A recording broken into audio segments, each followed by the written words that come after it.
السلام علیکم مینوالو. یو مزاحیه کلام درته وایم او په ښځو باندې به ډېر خوب مو لګوم. وایي چې په ګوتو باندې نه خوري کار به اخلي د سپک نه، په ګوتو باندې نه خوري کار به اخلي د سپک نه، او څلور ښځې چې تاوي شي د وریجو د خانک نه. چې کله په نالت شوه زور د چا ورسره نه شي، او قسم د وارخطا به کړي د کلي د ملک نه. په کور کې وي بیماره خو چې مور کره یې بیایي، او قدم کې ګړندی ځي په کوڅو کې د الک نه.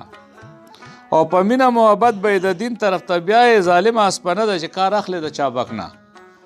بې سته یې ساریږي بېلمنه که چېرته لاړه، او کټوی که چا پخ کړي وي پیشتري او پالک نه.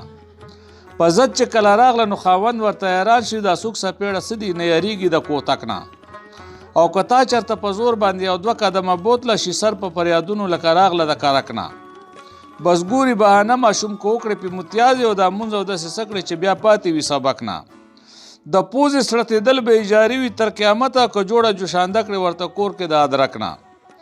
خاوند که یوه شپه چېرته بهر چا سره راغله، او قسم د زړه یې ډک وي د عیبونو او د شک نه.